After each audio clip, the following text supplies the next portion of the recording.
The scene opens on our completely unremarkable protagonist. Based on his complaints, he hails from a totally average household and had a life as exciting as watching paint dry. But then, bam, everything changes when he stumbles upon the game, Hero's Destiny.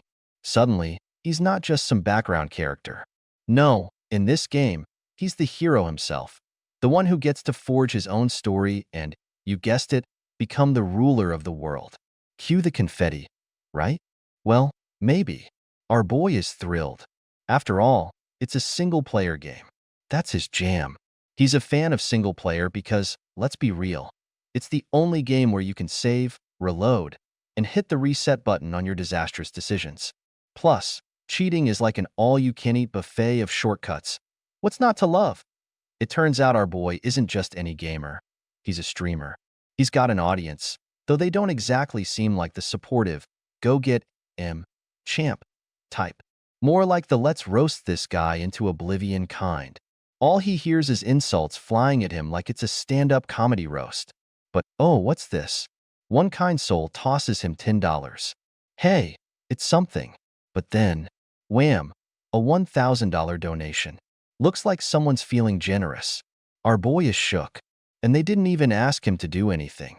Can we get an applause for that mysterious benefactor? And then, out of nowhere, he gets a message from someone named D. This is where things get interesting. DEA claims to be an indie game developer and asks if our boy can play the game and offer some feedback. Apparently, no one could beat it during the beta test. Well, looks like D's got faith in him. Our boy wonders, does this mysterious figure see something special in him? Or is DEA just desperate? He installs the game from DEA, and finally, he starts Hero's Destiny. In this game world, our boy is dropped into the year 294 of the Imperial calendar. Rogue Kingdom is on fire, literally, thanks to an invasion by the Japal United Kingdom. What could have possibly gone down between these two kingdoms that sparked such a spectacular disaster? A border dispute over who has the better flag design? Maybe it's a classic good old-fashioned war. Now, our boy is reborn as a totally unremarkable character, just like he was in real life. Wave goodbye to immersion and that all-powerful fantasy of becoming some demigod. You were never going to be the chosen one. The game tells him he's got one mission. Become the hero, defeat the resurrected evil god, and climb the ladder to the god's throne. Simple, right? Just a little bit of world saving. After all, who wouldn't want their wish granted after a little bit of world domination? Naturally, our boy isn't entirely sold on the game. He starts commenting on it. The graphics are bad, but hey, it's an indie project. Good graphics don't make a game, right? Sure, buddy. Sure. Then, the game asks him to choose a name for his character. He gleefully types in the most cringe name imaginable, Game Master. Oh yes, the titular Game Master. Can we get a round of applause for originality? At first, the game feels pretty generic, but don't worry, it's just the beginning. The early game is always a snooze fest, until the magic happens. Enter the old man. He's the village chief, probably here to deliver some side quest or philosophical wisdom. He asks our boy what business he has with the village. Our boy, a genius in his own right, is confused. There's no dialogue option, so he types in, "Hand over your gold, or I'll slaughter all the villagers." Real subtle, dude.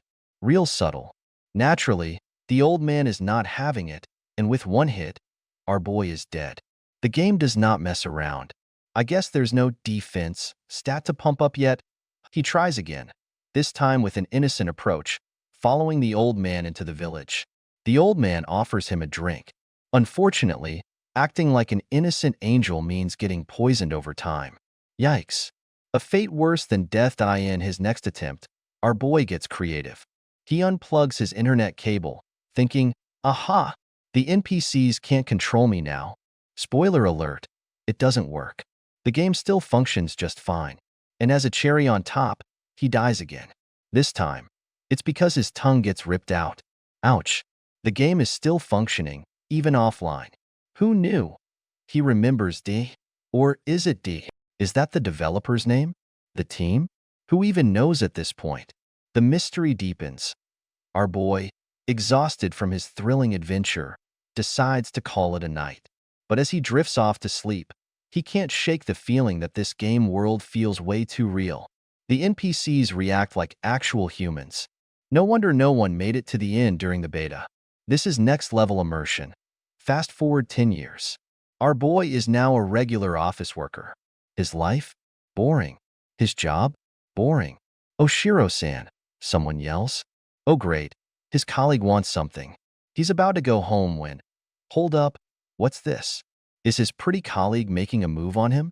In typical MC fashion, he declines. Yep, the dense protagonist strikes again. Poor girl was probably waiting for a sign for years. Home. He logs back into Hero's Destiny. Apparently, in 10 years, he's still a hardcore gamer. The game congratulates him, and our boy is overjoyed. 10 years, and he feels more alive in the game than he ever did in reality. But now that it's over, he's back to being just, well, him. You can practically hear the emptiness in his voice. He reflects on the characters from the game. The Black Prince, Gale Krakow, Cardinal Cesare Libero, and Celestina Urian, the mysterious witch behind the scenes. They weren't just NPCs. They had personalities, charm, the kind of spark that made them feel real. Even if they were just pixels, it was hard to tell. If I met people like that, I'd be pretty bummed saying goodbye too.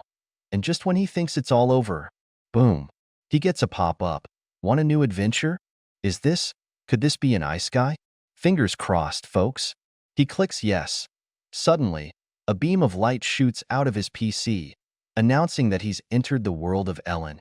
Oh, and by the way, he's still Game Master. Because why not? He feels a sharp burn in his chest and struggles to breathe. A voice whispers, I'm so glad you woke up. Oh no, this is giving off some serious Skyrim intro vibes. He opens his eyes to see an old man and is told he shouldn't have survived this long. But here's the real kicker. He's now in the body of a gorgeous, blonde boy named Calyx. Welcome to the world of Ellen, Calyx. You might want to work on your name a little, though. Game Master was better. Upon waking up, our hero asks the old man who he is. He might be an attendant of some sort of RMC, and he looks confused as this kind of question can only be caused by amnesia, but in this case, he's been transported to another world. The old man is confused again, as since what he used did not say that there was a risk of amnesia when he applied it. Our hero, Calyx, questions everything around himself again. He wonders who he is, and where he is exactly. The old man eventually tells him that his name is Russell, and he looks like to be of service to RMC. Calyx concludes that clearly this is not Japan and language is not Japanese either, although he could understand it. Despite saying this, he still is confused in all of this. While resting, RMC still feels the burning pain in his chest he experienced earlier. Perhaps this is a side effect of being transported into this world? I don't know. Russell apologizes to our boy, even though he just keeps helping him. He assures Calyx that this pain is just a side effect of the potion he used to revive him and will eventually disappear after a time, and he leaves Calyx to rest. Clearly, we can see that Russell is a man of loyalty and is sincere. Calyx, now partially recovered, looks in the mirror and sees himself as Twinkie, beautiful blonde boy, but is still asking himself, who am I, even though Russell already called him Calyx and a lord. RMC is truly an airhead. Even though he is still in this body, he clearly remembers all those years when he was in his pathetic life. He can't even remember his name in his previous life. Not that it's important. RMC suddenly opens up in status screen, which you can usually see in 90% of manhwas. His name is Calyx Shiakin, a 15-year-old noble from the Shiakin heirloom. Based on the status, he is still recovering and really has low level. He says, Hero's Destiny? This means that this status screen is something he remembers when he was in his previous life, playing the same game. What phenomenon could have transported him into this world?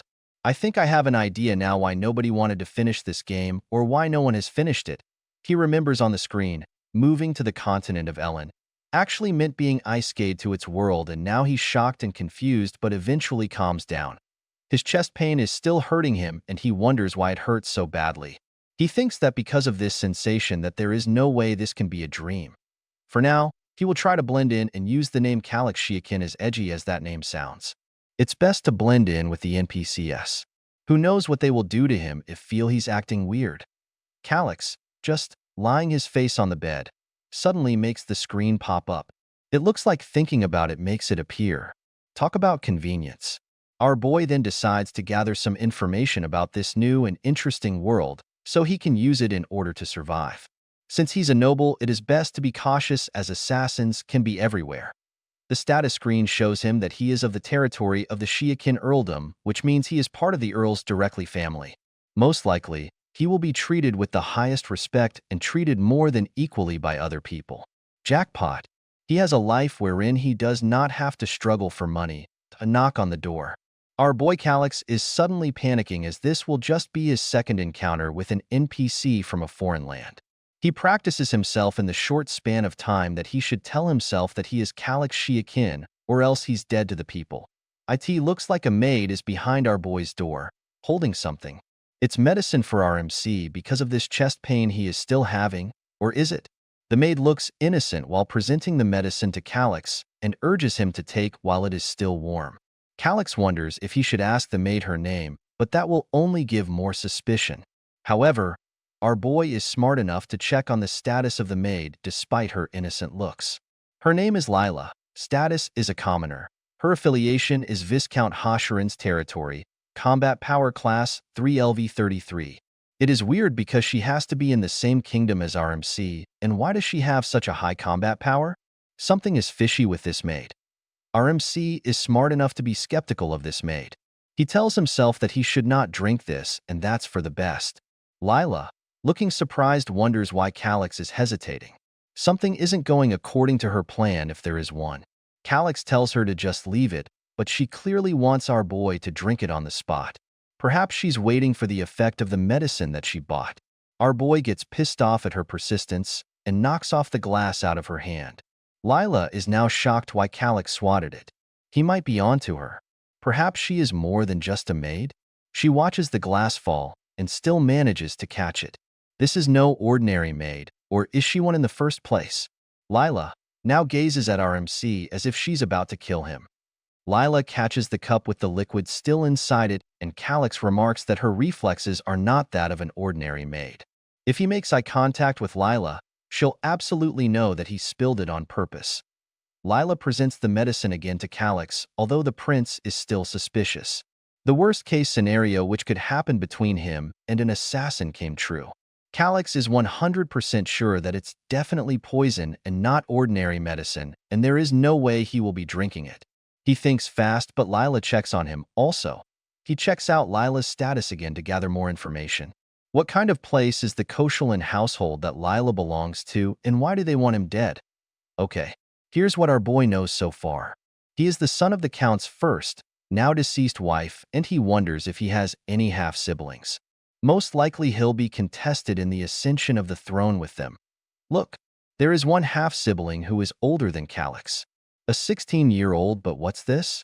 The second wife's maiden name is Koshalin, the territory name which Lila belongs to. Perhaps they're in charge of the assassination? Calyx deduces that Lila was sent by the stepmother. If he dies, her son becomes the next count in typical medieval fashion. Instead of being afraid, Calyx looks as if he is interested in the events to come even though it is life-threatening. As expected of hero's destiny, it is challenging by nature. Calyx tells Lila that he's fine and asks how his stepmother is doing. Lila is shocked since he bought that out of nowhere. Lila tells that the stepmother was deeply saddened when she heard that Calyx attempted suicide. The stepmom told Lila to make sure that our hero never attempts it again. Calyx realizes that this body he has had suicidal tendencies, and that may explain the pain in his chest and the wounded status on the status screen. Calyx assures her that he won't try to commit suicide anymore and dismisses Lila. However, Lila now has a scary gaze on our boy and apologizes that she can't leave without seeing him drink the medicine. Calyx can't just refuse since she may kill him on the spot, and there is no way she will be able to beat a trained assassin. He thinks fast, but there does not seem to be any option out of this. He questions why poison specifically when stabbing and escaping would be easier. He suspects that this may be to avoid drawing attention. The stepmother is making it look like as if our MC drank poison to do suicide. However, since our MC is familiar with the game, he knows the poison, the slow creeping death. Lila asks that she can assist if it's too difficult for our MC. She can assist. With our hero's knowledge and playing the game, he always know to expect the worst since it will soon come to reality. If you want to survive, doubt everything and be prepared. If you ask me, that's a good idea to live by. If our MC refuses, she'll definitely force it down his throat. Our MC is thrilled instead of feeling terrified. Eventually, our boy drinks the medicine knowing that it's still poison, and it looks like Lila's can now be at ease. How should Calix get out of the situation since he already drank the poison? He remembers that Russell used a top-tier potion that he used to revive him and also remembered Russell, so he tells Lila to go fetch him and don't question his authority. Lila apologizes and then is dismissed by Calix to get Russell. Calix thinks about the potion again. Calix is certain that Russell is loyal to him, since he didn't hesitate to use the expensive potion on him. Calix, still poisoned, tries to vomit out the poison by putting his fingers in his mouth, but is unsuccessful. Hero's Destiny may be a tough game, but there's always an answer. Calix looks for the potion, but as he's looking, his vision blurs and the poison is starting to eat him. Where is the potion? Calix asks if it's really this easy to die, and why does he has to die in the beginning, or does he actually die for real? While on the brink of death, Calix spots something. What's that? A potion hidden between the drawers. Could this be the one Russell had? Calix's body is laid on the ground, and it looks like he is about to die. You can see the despair in his face. The jar is just right across him between the drawers and only a few steps away. Calix tries to crawl toward the potion, but he looks extremely weak. What is this? Calix says. He is still unsure of what is inside the potion. Calix opens the mysterious bottle, hoping for something useful to pop out. He smells the contents of the jar and is about to make a deduction of what is inside.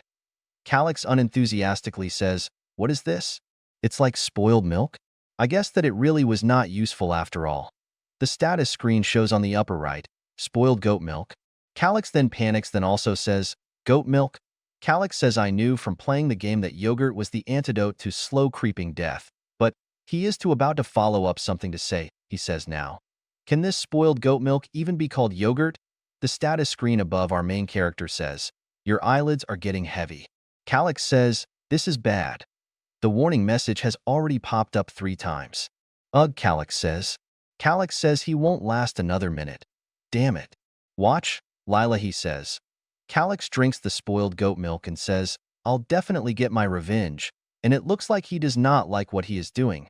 He looks at his room, however his eyes are getting heavier. His vision blurs, then may eventually close. The scene next is someone saying, "Have you woken up?" It looks like the person is Russell from earlier. Calix wakes up. What is this? He looks confused. Deja vu? Was I reset? He hypothesizes. Russell, standing just beside him, tall, firm, and in his usual attire, says, "What are you talking about?" He sounds curious as to why Calix may have suddenly asked this suspicious question. More importantly, he is about to follow up something. He points to the messed up chair near the fireplace. What is going on with this messy room? He angrily says, "Please, have some decency, young master." He scolds him again and says, "And why were you lying on the floor?" "I'm saved," Calix thinks to himself. "You wouldn't wake up no matter how much I tried, so I almost called for a healer," Russell angrily shouts. Calix thinks to himself, "I never want to experience that terrifying feeling of dying again." He looks extremely worried. He thinks again, "No matter what happens, I will survive," he says with a determined look. Now that Calix had that mindset, he told himself, "Now, I need to check this guy's status," referring to Russell as the guy. Calix directly looks at the angry Russell and is about to scan him. Russell scolds him again. "My lord, are you listening to me?" Calix checks Russell's status screen. The count died without choosing an heir, so he's a temporary stand-in. This means that Russell is the acting count for now. Russell seems like a strict military man, so maybe Calix can trust him for now. After all, he's the one who saved our boy's life with a top-grade potion. Calix then calls Russell, acting count. Russell loyally responds with, "Yes, my lord." Calix then gives a command, but is not said until later. Russell looks at Calix with a serious face as if something intense is about to happen. Outside the window, we can see that the two are discussing something or perhaps plotting something due to Calix's situation. The scene then shifts to the two of them still exchanging words in a serious manner. I am terribly sorry, but there's no evidence. He regrettably says as if something tragic had happened. Calix looks worried since he may think that Russell did not believe him. He did use a top-grade potion to save me, but he didn't treat me specially. He just followed the rules and saved me, Calix thinks to himself in a serious tone. To me, you, my lord, and the other heir, Lord Grunbein, are equals. I am obliged to serve both you fairly, Russell says with a loyal and fierce face. Without witnesses or proof, Calix says to Russell, and he's holding his bedsheet really strongly. So, are you telling me I should continue taking the medicine? Sent by my rival for the Count's inheritance, Calix remarks to Russell angrily. Confused, Russell asks Calix if he has truly lost part of his memory. It looks like the Shiakin family is in serious financial trouble and our budget is very tight, Russell says. Russell says that it is actually a blessing that Lila is actually helping with the family business. Don't you remember? Or are you pretending not to remember, Russell says. Calix says that he has no choice but to show the proof he has. Calix says that Lila must currently think that he is dead since she saw him drink it straight up. Calix says to Russell, fine, let us leave it at that. However, Russell still seems confused with what he just said and is suspicious. Calix, now with a smile on his face as if he is about to plot something, says, but I do have one request. It's nothing too difficult. He is plotting something and he is saying this to Russell. Suspicious, Russell thins, as I thought. He's acting differently than usual. 4 hours later, at the Shiakin castle, in the night, there is a bird's eye view of the castle tower, and it looks like a figure is jumping with agility across all over the top of the castle. We can see this figure now in heels moving quickly as if they're rushing. Phew, this mysterious hooded figure says. Perhaps they are catching their breath after the parkour. They spot two guards who are right on duty. Perhaps this figure is trying to avoid them. As expected, the security has been tightened, the mysterious figure says. Perhaps this is because Calix alerted the whole castle. The mysterious figure spots something like a hole which may be leading toward the castle. Perhaps they are planning to use it to enter. The mysterious figure effortlessly lands inside the castle with agility and did not break a sweat. There are no guards in the room, they say. It looks like our mysterious figure knows where they are going. They silently open and have a peek at the door as if they are cautious of something. The bed is just right over across the room with a hump underneath the blanket. Perhaps it is our MC who is just sleeping. They inspect the hump on underneath the blanket for inspection. It looks like the mysterious figure was Lila from earlier. Since it was a special poison, they must have died without suffering, she says. She most likely is pertaining to what she gave to Calix earlier. She takes a note out of her cloak and it appears to be of importance. It looks like this note is a letter set up to be written by the prince. To prove its authenticity, Lila also stamps on what appears to be the prince's royal seal. She holds on to the piece of paper and makes sure that the seal is properly and visibly stamped.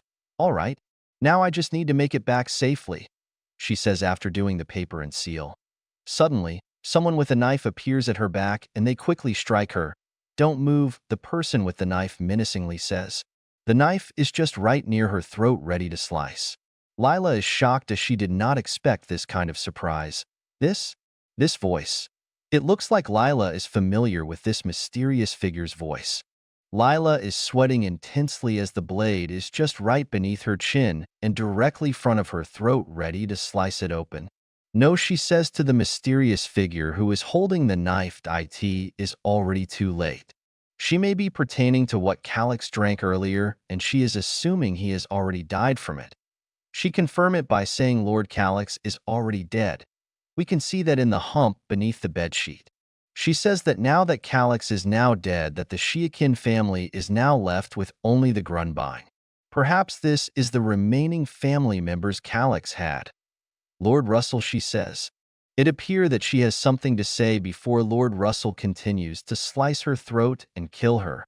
She thinks and sweats. Perhaps she is thinking that this is an inescapable situation.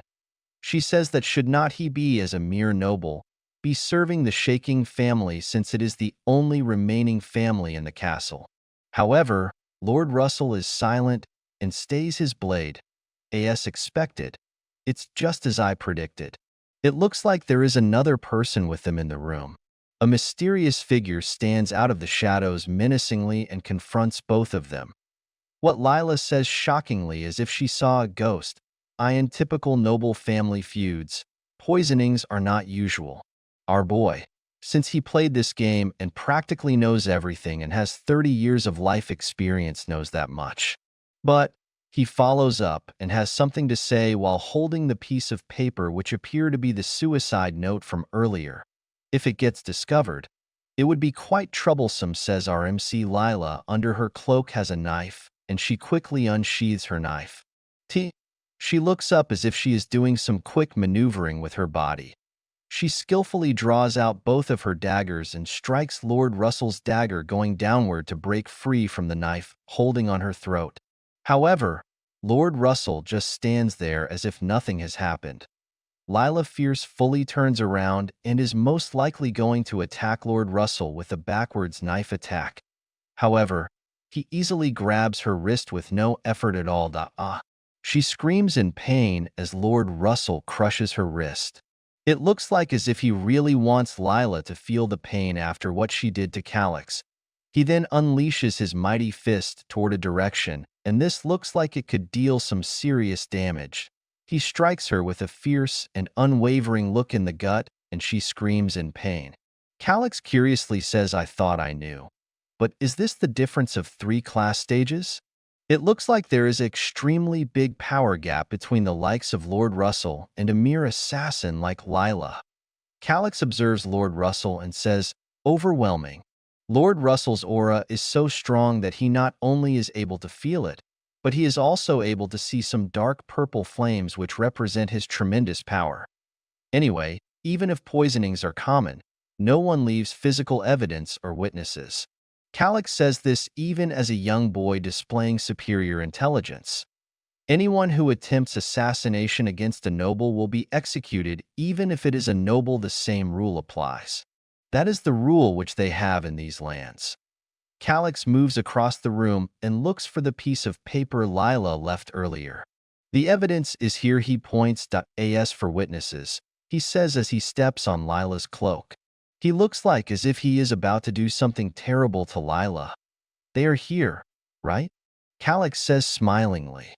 Lila is just there looking at him angrily as if she wants to kill him while she is restrained. Her eyes now face upwards as if something may be happening to her in a few seconds. Huh? Calix says questioningly. Lila appears to face downwards and appears to be falling a few seconds later. She suddenly falls to the floor unconscious. What is with this sudden change? Calix says, and Lord Russell is just there wondering the same thing. Lila, now motionless, looks like she was dead.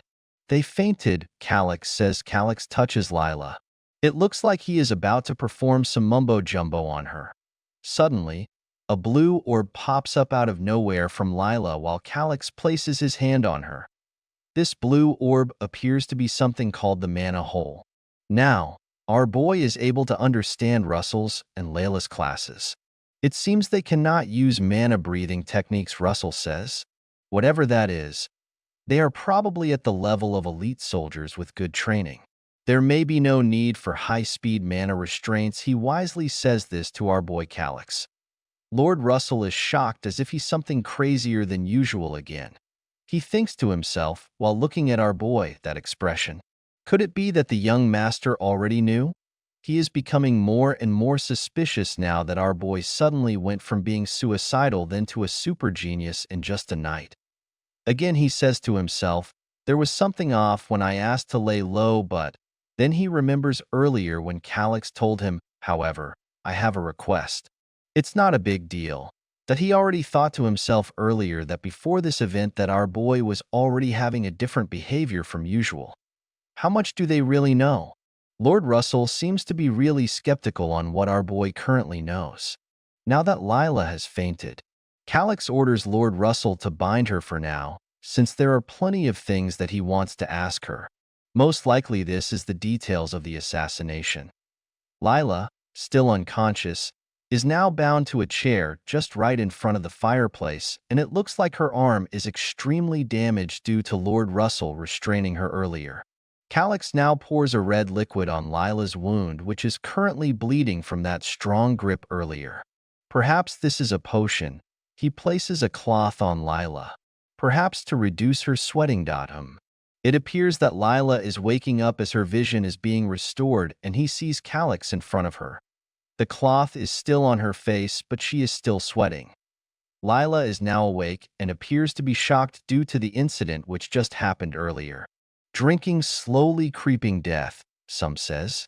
That is the poison earlier. Lila is still in shock and someone says, causes a slow death in 3 to 6 hours.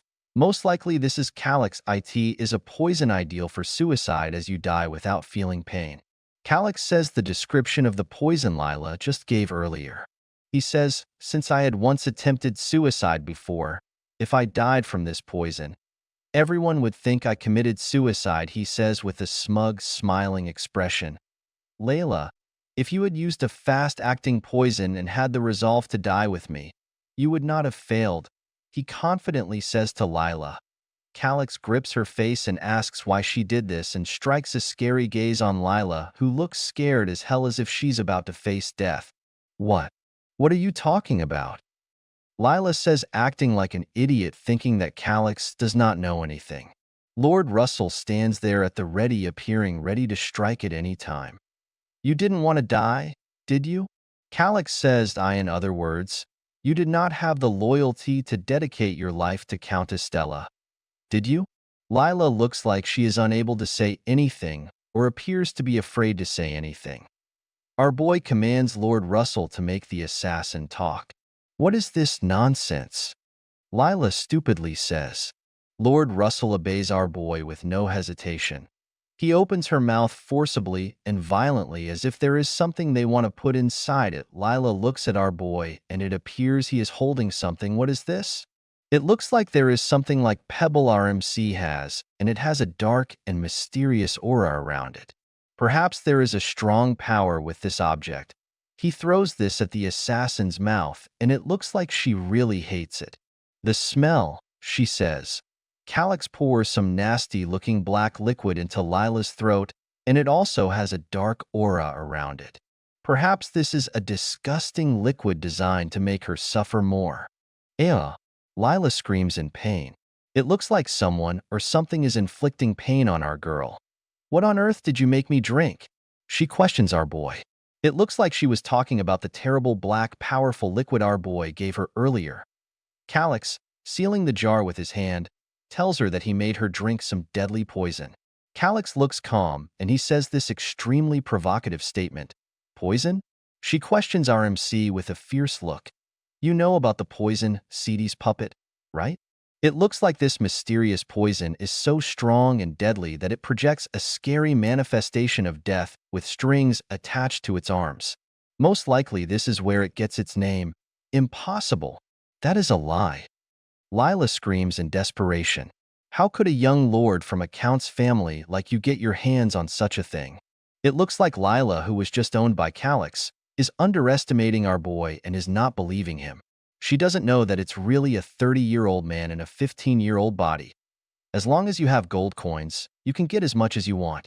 Calix says menacingly. This much is true in the real world because can get you anything. If I were to mention a key ingredient, there's also something called white radish. Lila looks in terror as if the white radish is something you have to beg for your life not to get. Lord Russell stands there shocked as if Calix said something which can blow everyone's mind in the room. Calix, with a seemingly bored face, looks. Lila, while she says, I can't believe it, she said angrily. She may be pertaining to what our boy forced her to drink. Our boy thinks to himself, in this world, as long as you know the professional jargon, no one will suspect that you're from another world. I literally have no idea what that means right now.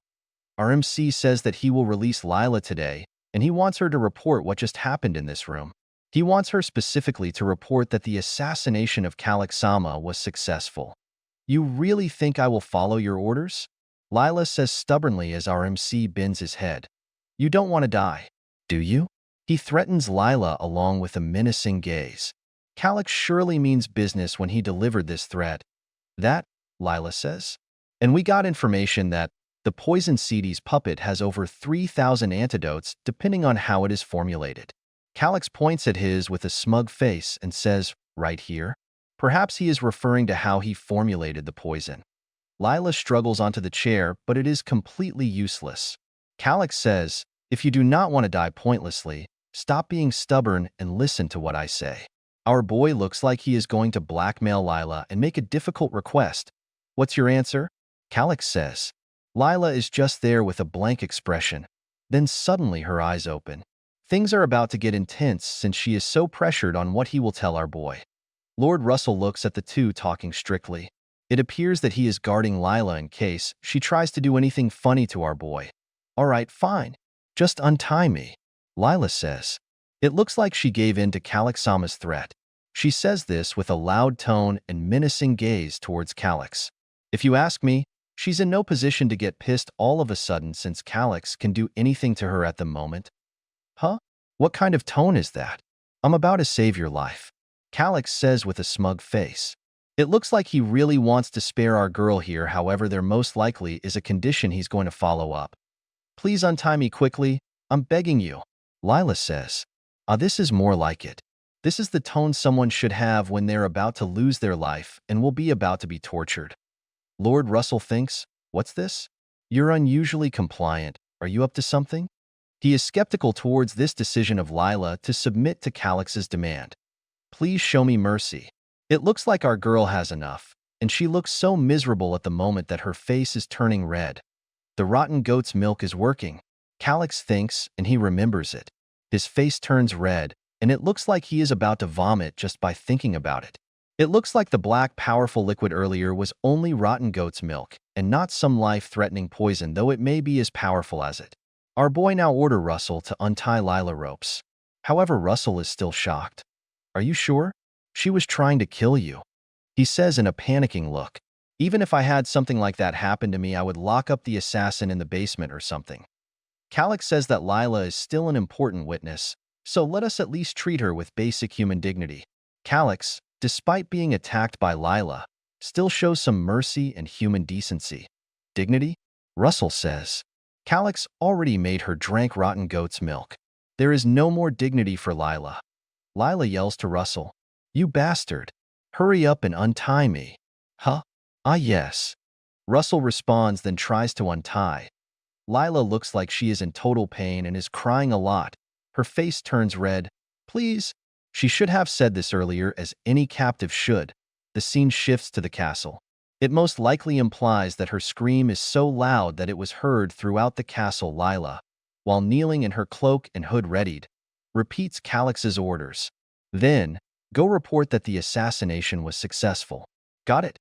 She leaves swiftly, leaving the door open, and our boy and Russell stand there as if nothing happened. Theo perfectly deceived the person behind Lila. We will need someone who can manipulate the knight's order. Calyx thinks. That person is, he thinks. My lord, Russell replies. Calyx thinks to himself that Russell must have a mountain of things he wants to ask her, no, right? Where did you acquire all that knowledge? Russell says curiously. Our boy looks nervous and says, even if I say I read it in books, you won't believe me, will you? It looks like no lie will work here. Publishing such a book would be a death sentence. And it's even less likely that a banned book like that would just be lying around the castle, he says. Clearly, he thinks that there may be something fishy with Calyx. Speaking of, Calyx looks panicked at the moment since Russell is so smart. Our boy thinks, they wouldn't believe me if I said I'm someone from a different world. In that case, he says to himself while coated in IC. You remember the dagger I stabbed onto my own chest? He explains to Russell. Yes, but why are you bringing that up now? Russell may be in for a big surprise as Calyx walks away. He says that the dagger is a family heirloom passed down from my mother. It's said to have a mysterious power, and this time, I've obtained that power. This may sound unbelievable to anyone. Is that so? Russell says with skepticism. Calyx thinks that Russell believes me. Russell, despite looking only like a meathead, still knows how to think further and may be smarter than the average person. Our boy says, who would have known that the way to unlock the dagger's secret was to stab your own heart? It looks like he is attempting to trick Russell into believing his words. That it's strange. But if it's such a rare item, You'd think it would be known worldwide. Russell says, could it be? Calix says, are you familiar with Claire's dagger? It appears that the mysterious dagger he is talking about is so powerful that it needs its own story. Russell is in shock and says, the old dagger given to me by the great lady, is that Claire's dagger? Russell seems to be believing our MC's words. Got it? Our boy thinks. He's thinking most likely now that he successfully made him believe our boy. Russell buys into his lie and says now that since it was a famous dagger, Calix made sure to study it. Although clearly Calix really has not seen it. But Russell says and our boy is suddenly ready again for something. Russell, with a purple aura and menacing look on his face, teleports near our MC's face and asks, does anyone else know about this? Calix replies that the first one to know is Russell. Then Russell says, by the way, Calix says and he's about to follow up something. He asks Russell what he thought about Lila's story. What do you mean? Russell asks. Calix repeats, the fact that all of my father, Count Corin's, movements were leaked. That's, says Russell. It looks like he is at a loss for words. A knight on the verge of class advancement, dying from a mere monster attack? And all the knight guarding him died together too? Says our MC. Do you really believe such a ridiculous story? Calix says. The Lord probably wants my power, Russell thinks to himself. He looks at our MC and says, in a struggle for a title, I can't simply take one side. But when it comes to Count Corin's death, there's a rational suspicion. There's no hard evidence, only circumstantial, he says, but he is still following up something to say. No, he says. As a soldier, I refuse to involve myself in politics. That's my principle. My lord, Russell says. Calix says angrily and looking like he is having a tantrum. Why did my father have to die? If it was an assassination, who was behind it? Once I find out who's behind it, Calix looks like he will punish the one who sent Lila majorly. How shall we exact revenge? Calix says as he begins his next move. This recap begins first near the end of the previous chapter. Prince, says Lord Russell, why did my father have to die? If it was an assassination, who is behind it? Once we find out who is responsible, he says angrily without taking a breath. Shall we seek revenge? Calix says. Looks like something chaotic will be happening around the castle halls. My father, your lord, was murdered, he says in a sorrowful tone. He deduces that the mastermind behind the assassination was the Koshrin's family. And from that family, Grunbein.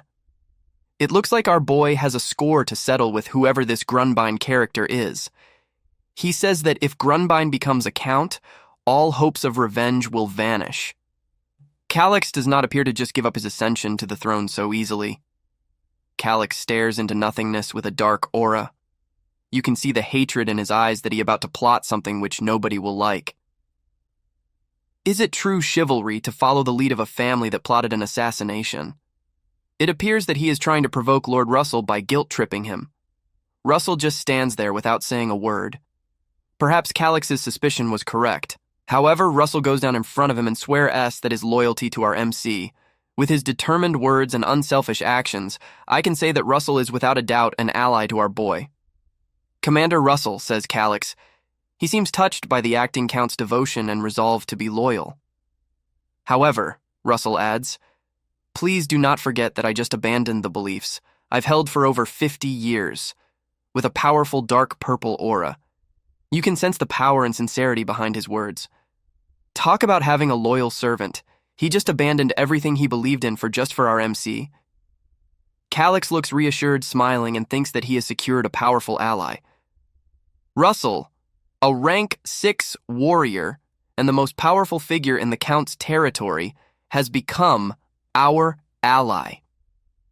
For a tiger that has silently walked its own path until now, being bound by the reins of revenge is a significant shift. An image of a large and creeping tiger is imagined behind Russell. I think our MC compares him to that of a tiger. I hope that our MC does not do anything stupid that will make Russell regret his decision because so far he is my favorite character.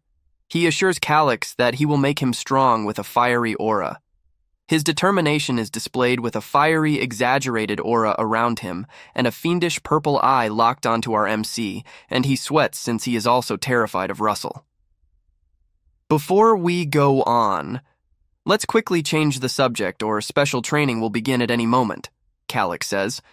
The Countess resorted to a despicable method of poisoning, leaving behind both and evidence and witnesses. This is enough to destroy the faction the Countess belongs to, our boy confidently says. There is no doubt that he will dominate whatever is to come. This is the prologue to revenge, he says with an evil smile. Well then, what should this old man do? Says Russell like a loyal dog. For now. Then it zooms out. Looks like the two are plotting some so evil it should not be heard. The scene starts in a bright hall with people who appear to be of importance or royalty. It looks as if these are the nobles of the castle. A blonde, gorgeous, evil-looking woman with a fan says, "It seems everyone is gathered here. I think this may be the evil stepmother our MC has." The woman appears to be the Countess, the stepmother of our boy. The other nobles whisper why she is sitting on the throne, and for some reason, the entire Knight's Order was on high alert all night.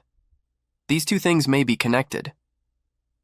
Someone nearby says, "Some of you may already be aware." The Countess announces that yesterday Calyx did something devastating. He attempted to commit suicide by drinking the poison known as slow creeping death. That famous poison used for suicide, is it not? Says the old bearded man who appears to be a priest or something. I don't know. It seems his death is inevitable, someone says in the hall. With the first prince's death, doesn't that render the faction meaningless? This leads to this council to a discussion on who is supposed to rule the faction now. We must build our connections properly, says some noble. The old man thinks now that the troublesome Calyx is dead, it is certain that Grunbein, the woman, will take the Count's seat. It looks like the hag and the old man are in this scheme together. Then who will be the next Count? They decide suddenly, without a question. Is the Countess going to act as the Count's proxy? This is getting interesting. Are you ready? Someone says. A blonde figure says, "Ready, Sir Russell?" Of course. "I'll follow you to the end," says Russell. Lila, now bound, confesses who she really is. She tells us that she is a first-rank agent of the Kosheran's family's Shadow Corps Special Operations Unit. Calyx wonders what this so-called Shadow Corps, since even he isn't aware of it. According to Lila, it's a special force that gathers orphans with combat talent and subjects them to extreme training at the so-called Gorda Highlands camp, and only the most outstanding children who survive are selected and dispatched to various locations with false identities. Lila, don't flatter yourself by saying you're outstanding. Our boy asks her what was her false identity in the Shiakin Count's territory. She tells us that she posed as Count Estella's maid. "You," says the bitch angrily. She looks like she's going to explode with anger as Lila exposes her. They continue with this confession while Calyx faces his stepmother. Calyx asks if Count Stella knows our girl's true identity, and Lila obediently said, "Yes, no, this is a conspiracy." The bitch screams with anger. She looks like she's seething with anger because these accusations are not enough for her. She says, "Lila has worked here for 5 years, and now you're saying she's a spy? Such deception is a violation of the kingdom's laws." Which, if you think about it, could raise some eyebrows. She continues by saying, "We must officially protest against the Kosheran's family." Why now? It's been happening openly for some time, even though we never had proof. But the problem is, now we have a witness. The old geezer looks petrified like a stone. He looks pale also, as it looks like things aren't going as he wants it to be. Damn it! He thinks to himself. The old geezer asks Lord Russell why he is silent, and is he really going to believe the word of a lowly maid like Lila? But as we are observing here, Russell looks like he is going to stand by Calyx's side all through the way. Russell stands there firm as our boy looks up at him.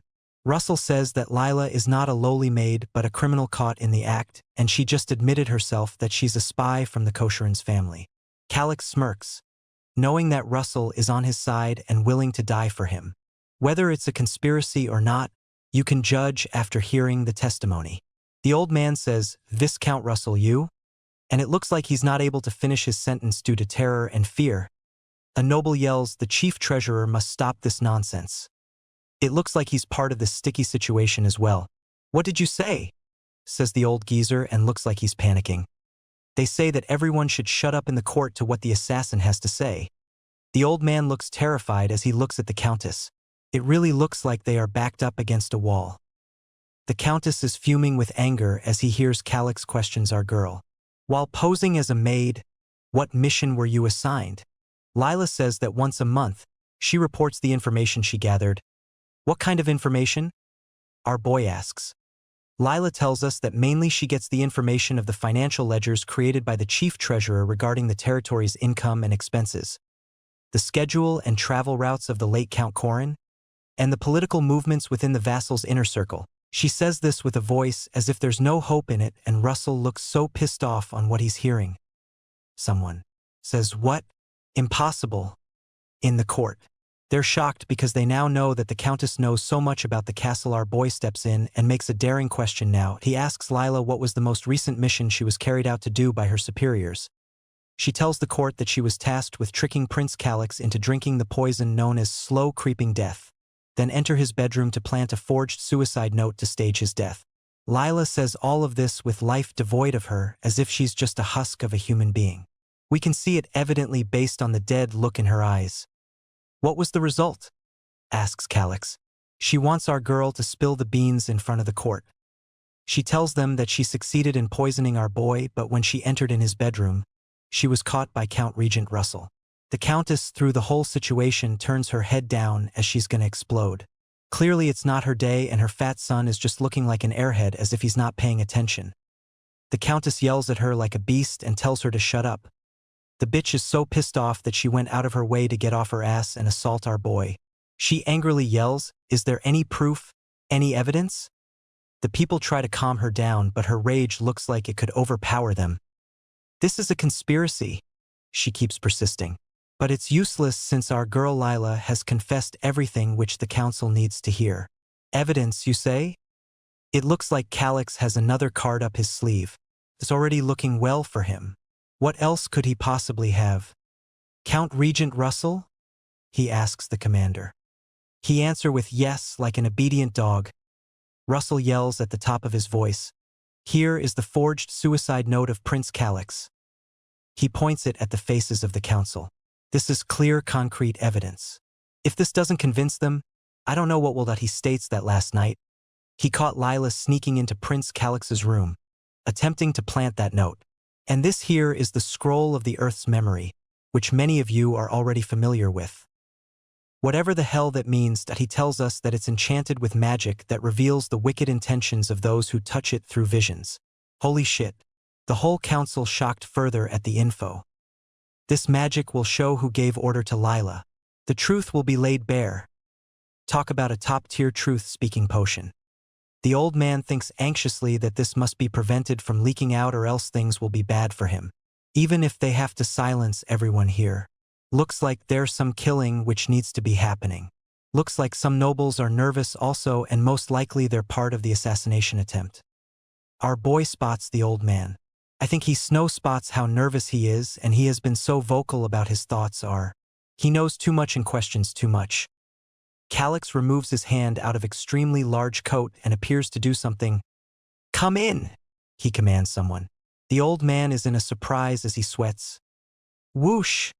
The guards suddenly barge into the room. It looks like something spicy is about to pop up here. Maybe a killing spree will happen now. The nobles look confused as the soldiers run up through their back. "This is no place for the likes of you. The security here is under the jurisdiction of the guards," the nobles say. Everyone is here. The guards, the nobles, and the criminal. Ready to settle this once and for all. The old man sweats like hell as he's really cornered. Anytime he can be killed since the guards are just there. Lord Russell tells us that he already reviewed the contents of the scroll and they were shocking to say the least. And to avoid disorder, he has no choice but to summon the knights.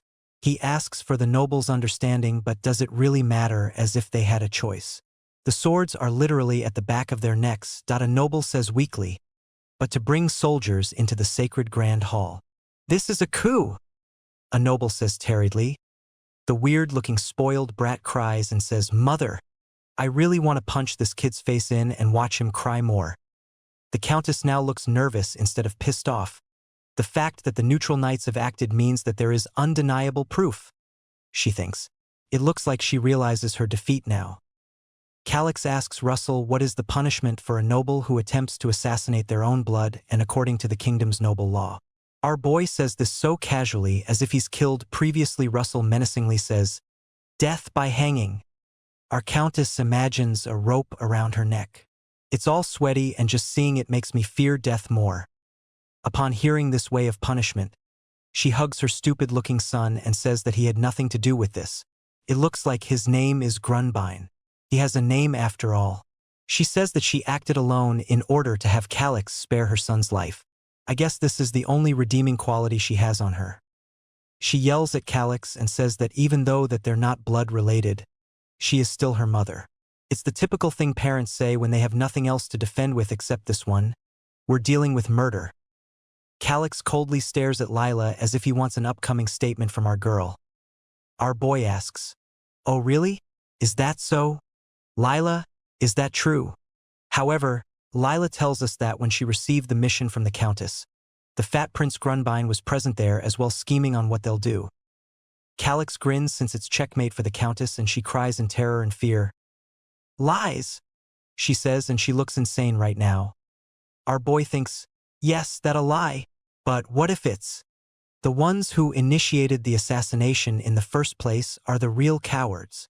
The Countess is pinned to the table with a vengeful-looking face as if she wants to tear Calix apart. Meanwhile, the fat son cries like a baby. The fox hunt reaches its climax, says our boy, and he stands there like a golden-haired holy god. Calix stands there triumphant with a smile on his face during this whole tedious trial. His stepmother is now restrained and clearly looks like she wants to kill him. Boom. Someone appears to have slammed the table and stood up. Calix is shocked as this may not have been part of his plan. The Countess looked back at whoever just slammed the table. Oh no. It looks like the one who stood up was no other than the chubby prince. This surprised me really much.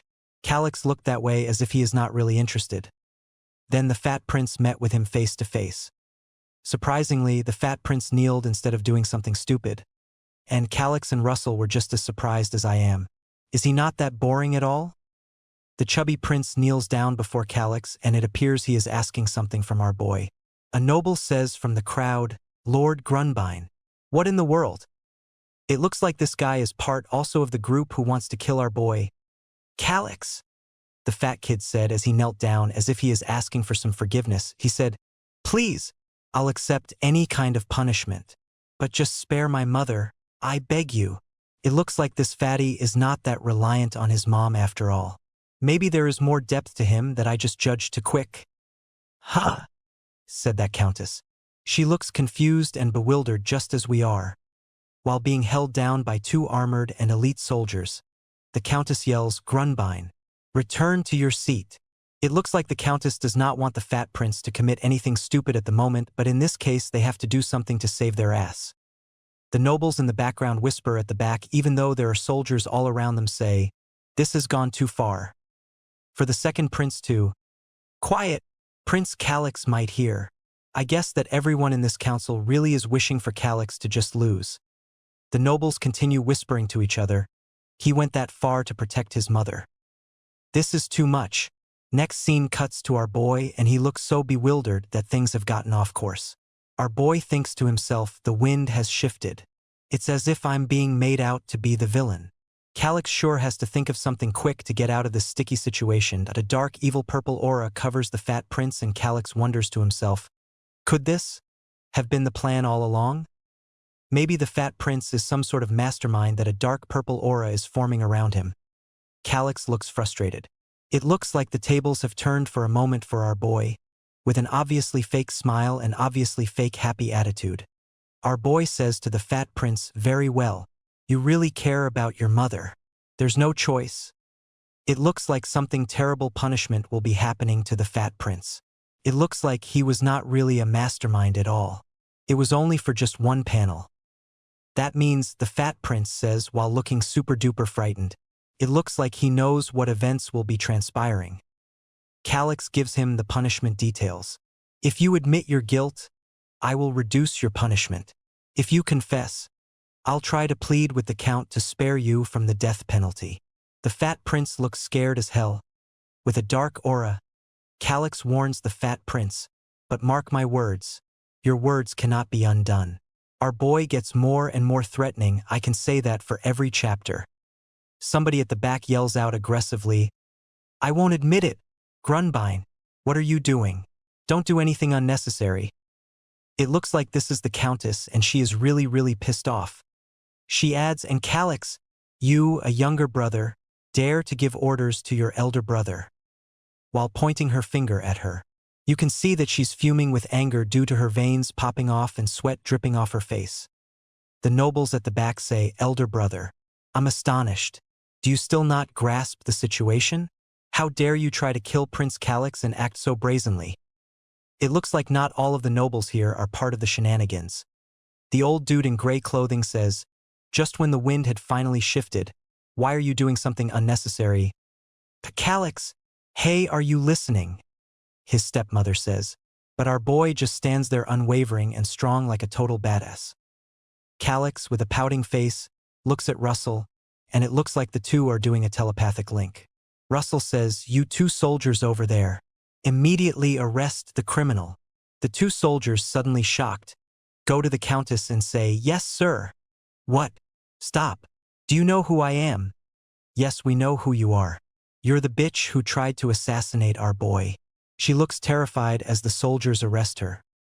The Fat Prince looks in terror as the soldiers arrest her. Mother, the Fat Prince thinks to himself. Ugh, she says as the soldiers put a rope on her mouth for her to stop yapping. Arf, the Countess says.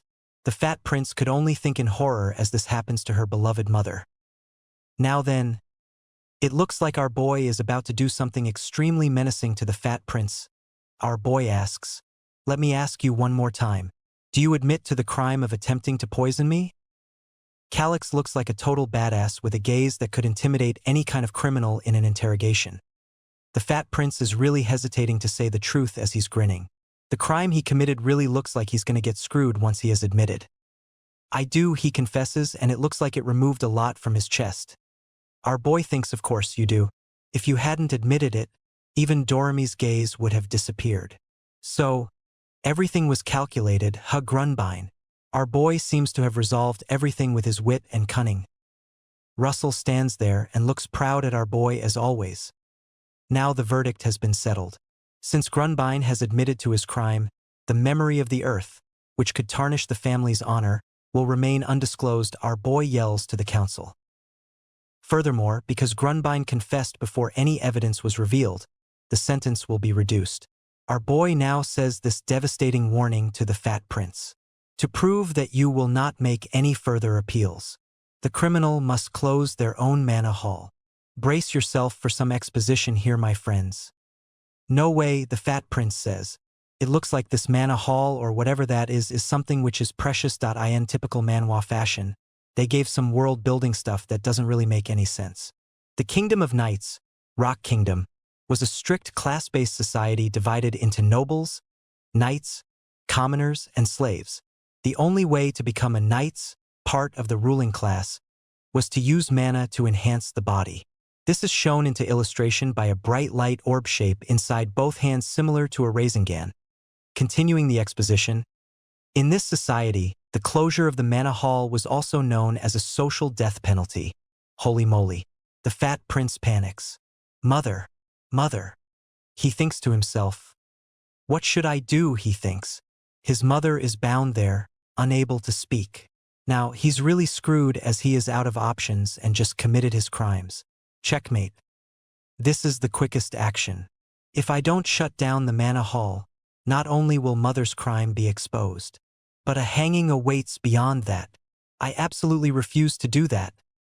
Let's just say that both of them are screwed. His mother, extremely desperate, manages to say, "Ugh, no," in a muffled voice. She looks super strong as the soldier restrains her. No Grunbein. Shutting down the Mana Hall is the same as a death penalty for a noble. The fatty kneels down and it looks like he has made up his mind. "All right," promises as he stands up. "Must be kept at all costs. I guess this is the part where I can give the fatty some respect for having some resolve." Of course, Russell says. The scroll asks the fat prince and Russell gives it to him. He holds the scroll with his mouth and prepares to conjure something with his hands, or does it look like he's holding his fat stomach?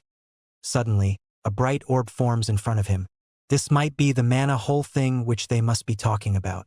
What is the fat prince about to do? I hope he's not planning to blow up the entire building. No, stop! Grunbein. Once the mana hall is closed, even the Grandmaster cannot restore it. The Countess thinks. Your future is at stake. Though the Countess is still bound by ropes, that it looks like something intense just happened since the mana hall just suddenly lit up the whole room. While the fat prince is holding the scroll with his mouth and the orb or mana hall is still in front of him, it looks like the scroll is being torn apart due to the channeling of the process. Now, it looks like our boy is about to perform a nefarious deed to the fat prince. It looks like the channeling of sealing the mana hall or something is still finishing. It continues to glimmer.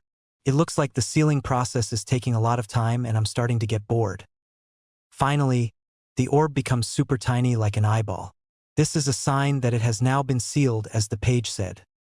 The nobles stand up in amazement as they see this wild phenomenon. Maybe sealing the mana hall is not common at all and our boy really did an extremely hard punishment on the fat prince. The Countess cries while still bound by the rope on her mouth. She looks at her son with grief. She thinks that his future will only be full of shame and despair. The fat prince thinks to himself, "It seems to be better than expected. I can help my mother with this." He lets out a sigh of relief as he grabs his big-ass belly. Perhaps the guilt has been lifted off his shoulders and now he can relax without expecting a death by hanging. It's over now, the stepmother thinks. It looks like the stepmother has fully given up on debating with the council since her son has her mana hall now sealed, and I kind of feel sorry. Well, not really. He still tried to kill our boy Calyx. The fat prince looks at his mom. His mom thinks, although he's my biological son, he's too inexperienced and naive. Yes, the Countess is 100% on the nose on this one. Her son really is useless and has a punchable face. Mother, please don't be too discouraged. The truth is, I wanted to become an artist. Nobody really cares about your boring-ass dream. Our boy Calyx has a more interesting dream. His story deserves to be in a Manhwa.in typical fashion. The mother thinks, Calyx. Her anger is so intense that the thought bubble is now black inside instead of white. You can really feel the anger accumulating inside of her. She bites onto this thing which is on her mouth more and more. Clang. Her anger managed to bring her to a point where her mouth broke the chain. Talk about anger management issues. Now, this is the most demonic face I have ever seen of her. Calyx, I will curse you for generations to come. I'll tear you apart. I have never seen a more angrier stepmother in all my life in reading a manhwa. Calyx just stands there like a badass. Her words do not faze him at all since he knows that the Countess is in the wrong. There is really no reason that our boy should feel guilty or anything. Calyx thinks if you can't use mana, no matter how hard you try, you'll only reach the level of a Class 3 knight. You'll barely be at the level of someone like Layla as the picture zooms in on Lila. Mother, the fat prince says. Really, the word mother is probably fat prince's favorite word. But, says Calyx, the guilt of having taken away the future of a child who is still in middle school. It looks like our boy looks somewhat in doubt here. Perhaps he is guilty of what he did. I do hope not, since they tried to kill our boy. No, it's just a character in a game. Such petty pity could backfire. Calyx decides to compose himself once more and think that all of this is just a game. What's happening? Russell thinks all of a sudden. He's saying this because Calyx just suddenly spaced out for a minute. Our boy stares angrily back at Russell. Perhaps he thinks that he's doubting him or spotting some weakness. I don't really know. We're already committed. There's no turning back now. Calyx thinks to himself. He says to Russell, let's proceed with the disposal, Count Russell. Now the scene switches to all of the council members present. It looks like Calix will be proceeding to purge them from their positions. That's a good start. Until the investigation into those involved in the assassination is complete, Lady Stella and Prince Grunbein are forbidden from any external contact. They will be imprisoned in the annex. Good luck to the fat prince who wanted to become an artist or something. From now on, you two are forbidden from having any contact with the outside world.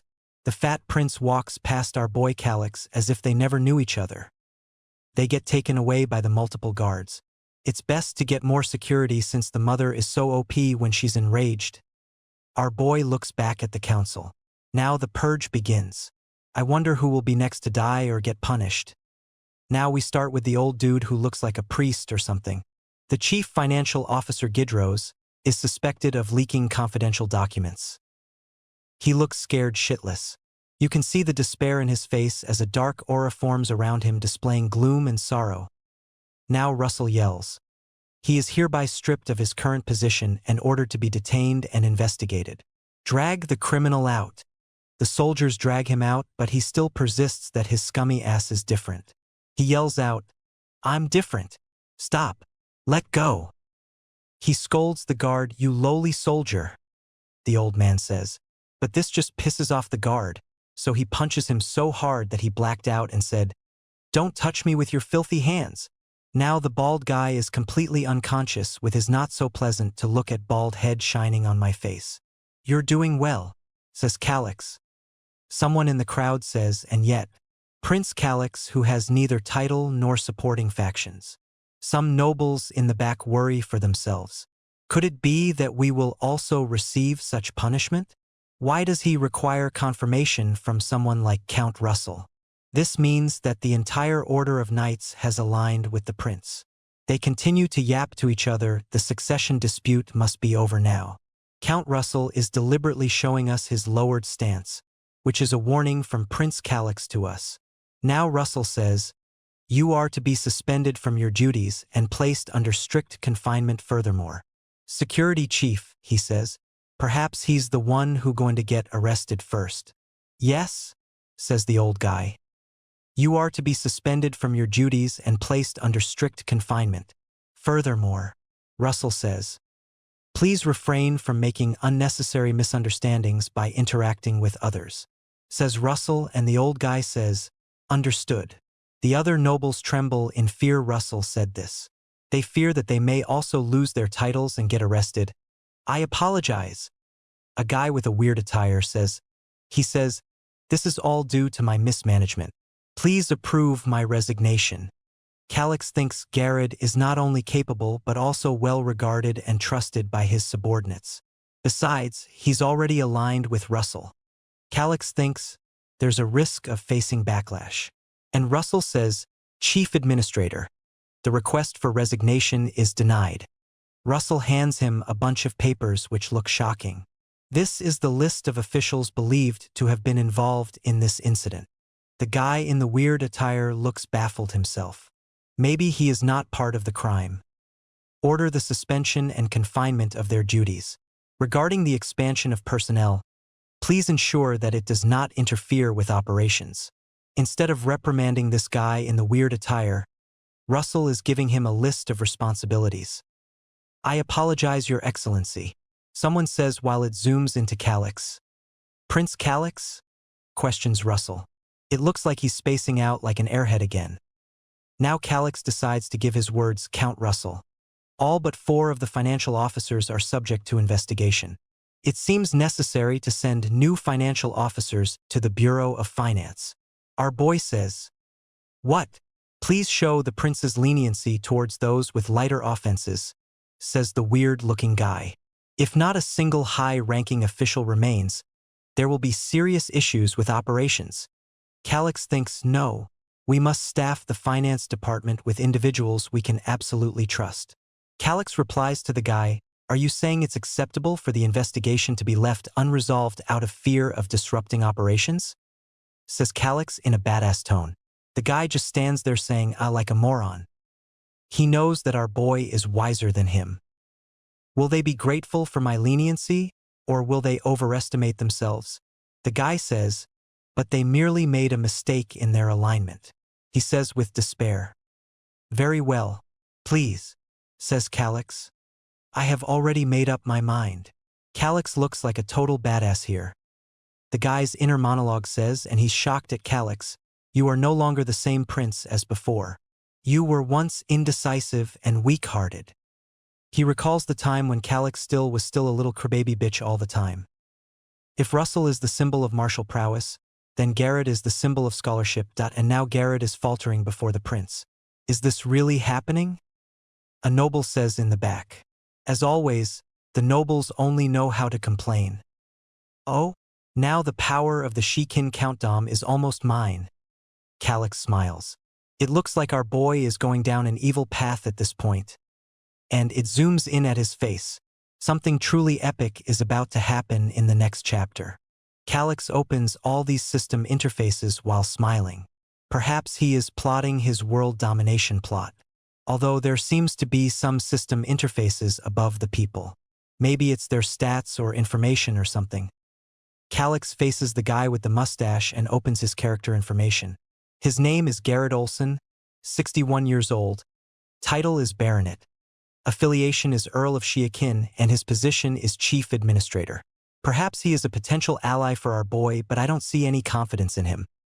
Our boy thinks to himself, Garrett said it would take time.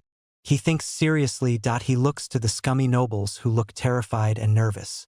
He sees the character information because of this system hack he has. Opposing factions will be surely eliminated.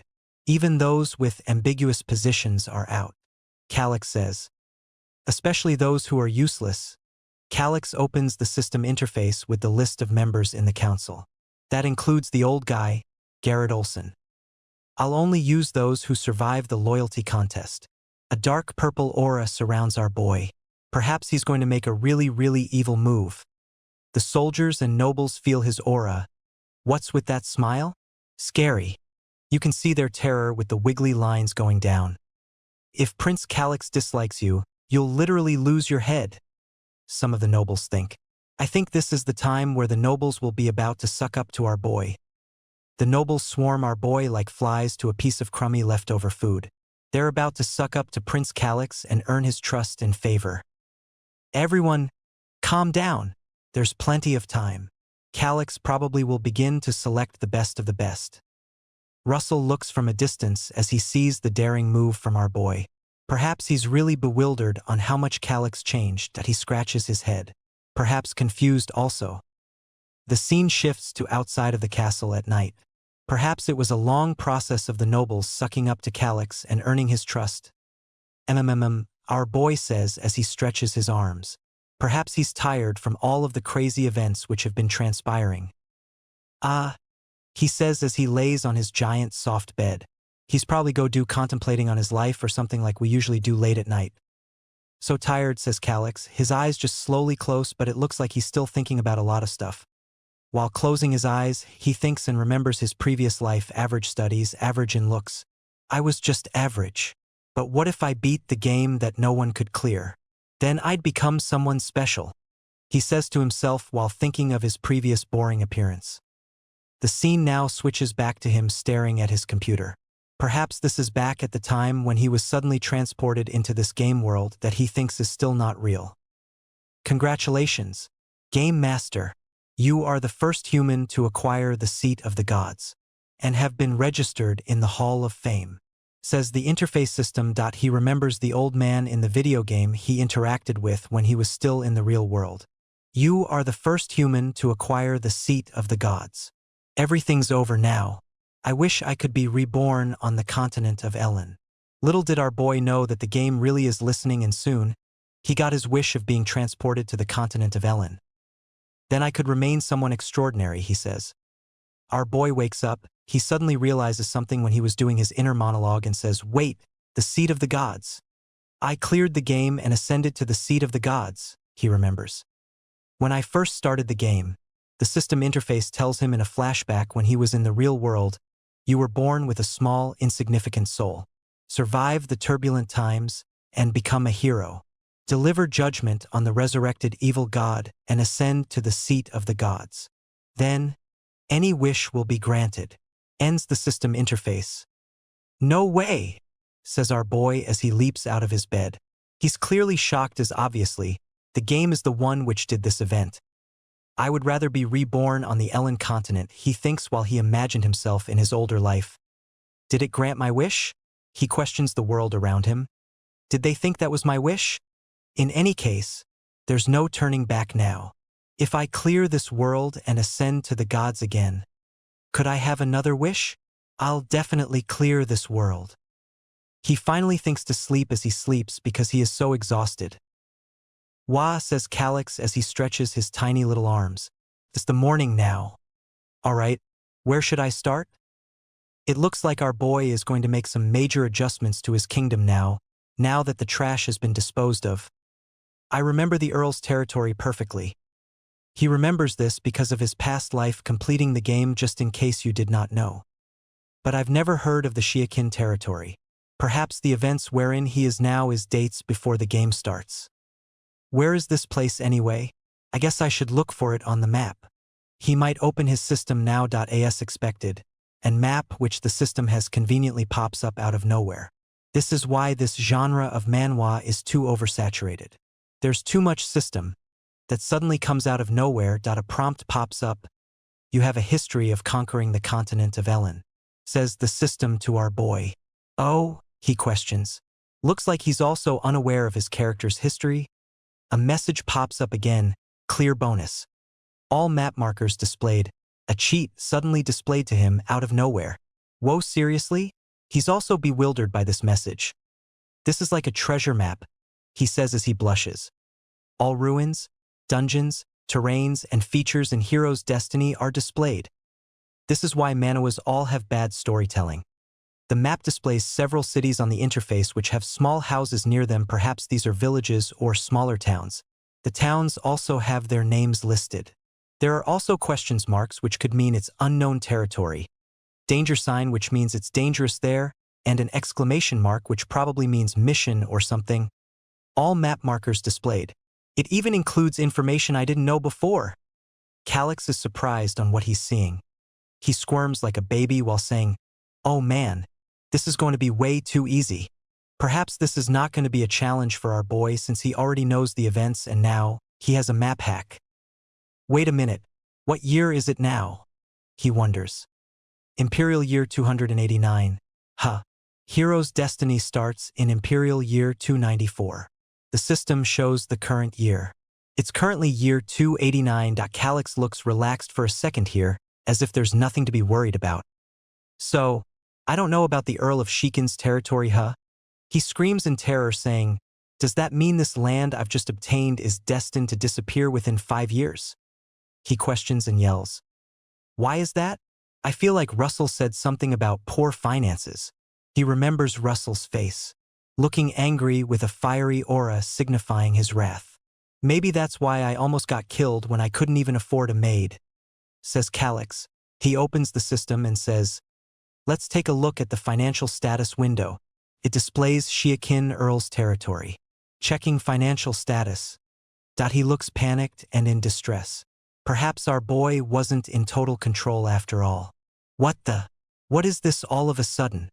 His eyes widen with text in front of the system and he says, no way. It looks like our boy is truly bamboozled after what just happened to the finances of the kingdom. The previous council really did him good. This is unbelievable! He screams as the scene zooms out, signifying that this yell was across the castle. Our boy looks at the system about his kingdom's finances. Maybe I should just run away with the remaining money? No, but I can't run away with the land, worries our boy. I do hope he does get away on being bankrupt. Calyx makes some deep thoughts by putting his fingers on his mouth like a Greek philosopher would do. I can earn money again, but the land can only be inherited by my family. It would be such a waste to abandon the land I worked so hard to gain. Calyx interacts with the system again. Scrolling through the finances for now. Let's start digging through all the financial records of the Earl of Shiakin's estate. The taxes collected from farmland aren't that different from other territories. The national defense budget only temporarily increased last year, so no issue there. Calyx stands up and wanders around his room. Perhaps he's thinking more and more deeply about the terrible situation. As for the estate bonds, it's afternoon now and it looks like our boy just finished with his books. I sure hope that the fat prince, evil bald guy, and terrifying stepmother go rot in the jail because they put our boy in such a position. Slam. Our boy slams the book. Perhaps he's just tired from all the finance shenanigans. Ugh. I'm so tired. Going through 10 years of documents is way too much. I kind of feel sorry for Calyx, but this is part of being a prince. Now this is the part where some boring-ass economics and statistics comes in.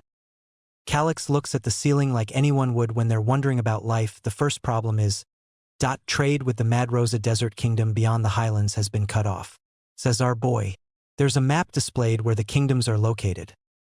The reduction in customs duties from the interruption of trade between nations is inevitable. But where did they borrow such a huge amount of money from? The interest on 1 year's debt is more than the taxes collected in a year. Calyx yells out as an aura of flames swarms around. This is obviously stressing out since nobody really wants to deal with numbers. If I keep looking, I'll only get more statistics. I need more information, Calyx says as he's stressed out too much. Our boy says. He opens his eyes and probably realizes something important that can help him in solving this crisis. Information. Yes, he remembers. Now that I think about it, there's that pig locked up in the underground prison, Jidris. Our boy remembers the old bald guy from earlier as he says this with a smirk. Our boy Calyx walks down the dark spiral stairs and he thinks to himself, if I squeeze him, I might get some info. This is the plan he is going to perform later to the old bald GUYS. He arrives at the bottom of the staircase. A guard salutes him and says, Prince Calyx, what brings you here? Questions the guard. Take me to Gerda's cell, says Calyx. Calyx holds his nose in the dungeon as they walk through the dungeon. This way, sir, as he guides our boy through the dungeon. He thinks, ugh, what a stench. The sewage system is completely neglected. They observe the dark and dirty jail cells around them. The guard says, I never imagined Prince Calyx would come here. This guy is one of the chief of security's men. Thinks Calyx. He then remembers one of those nobles who were in the commotion earlier. Perhaps this noble is one of those who wanted him dead. The type that submits to power. The guard says, I'm so honored to meet you today, says the guard. Obviously, this guard is one of those who will get on the good side of those people who are rich or more powerful. Now then, Calyx says, and he stops at his place. Prince Calyx? The guard questions as Calyx looks to one of the prison cells. Perhaps this is the person he is looking for. The chief of security is man weak to authority. If there's an innocent person among those he's captured, I think they should be given a chance to clear their name. What do you think? Our boy questions the weak-willed guard. You're absolutely right, he says with an uncertain face, and obviously you can see that there's no confidence in his words. On the other hand, if a criminal who shouldn't be released is set free, they should be reinvestigated. That's why I'll leave this mission to you, the warden. I understand, my lord, he says. He easily betrayed the chief of security he was following. So now I'm his new strong leader? He questions the actions of the guard. Well, I'll make use of him as much as I can. Also, I'm not a lord yet, so be mindful of your terms. He warns the ignorant guard like a badass. I'm terribly sorry, Prince. Looks like I'm not so different from the politics I despised. No need to apologize. Take me to Gerdas. Right this way, my prince, the guard says as they approached Gerdas. Someone says in the near distance, I can't eat this disgusting food. I'll be out of here soon. Calyx says to the person, do you have a way to get out? Are you planning an escape? Calyx says with a menacing and confident smile. He looks really evil here, to be honest. It looks like the old bald guy from earlier that wanted to kill our boy earlier. He tries to suck up to the prince by saying, I've been waiting for you, my prince. Is it me? Or does this guy sound like a total creep when he said that? Looks like you owe me one, doesn't it? The old man says, and I do not have an idea why our boy owes him anything. Huh? questions Calix. We're both in the same thought. Are you delirious? What could I possibly owe you? I better make sure the rope for your hanging is strong enough. It's almost time for your execution, isn't it? Despite how I look, I've been working as the financial officer of the Shiakin estate for over 20 years, says the old guy. Calix gives out an angry face to the old guy. He's really not pleased with what he just said. The reason why the prince took the trouble to visit me, the chief financial officer, I think I understand. He says, and this is the ugliest time I've looked at him. Calix corrects the old geezer and says, you mean former chief financial officer. You want to know about the massive debt of the Earl's estate, right? Says the old guy. Why does he sound so confident about this? This pig doesn't know his place. Calix says, and I am really getting annoyed by the old geezer's dialogue and also his attitude. The old man smiles at Calix and he really wants Calix to give in. Warden, says Calix. Yes, says the guard. Isn't there a torture expert here? Yes, there is. They exchange. Bring him, commands Calix right now. Asks stupidly. Our boy gets pissed and I'd also get pissed at this situation. Do I look like I'm joking, Calix? Says Calix. I'm asking you if I seem like I'm joking to you? He yells in a fit of rage. I'll get him right away, says the dumbass guard. He scrams like a rat to fetch the torturer. He thought he could smooth talk me just because I'm young, says Calix. The old man thinks, that man is the real power behind the Earl's estate. Damn it, calling for a torture expert. This is really bad. The old guy thinks. Calix says to the old dude, I don't think someone like you has much endurance. But do your best. Calix wishes him good luck. I hope that the torture methods aren't R18 or you know what I mean. If I'm impressed by your resilience, I might just change your hanging to a slow, creeping death instead, says Calix with a dark aura, and our boy is really menacing. This is bad, the old guy says. He's serious as the panel zooms in at our psychotic-looking boy's eye. Calix says to the old dude, I don't think someone like you has much endurance. But do your best. Calix wishes him good luck. I hope that the torture methods aren't R18 or you know what I mean. If I'm impressed by your resilience, I might just change your hanging to a slow, creeping death instead, says Calix with a dark aura, and our boy is really menacing. This is bad, the old guy says. He's serious as the panel zooms in at our psychotic-looking boy's eye.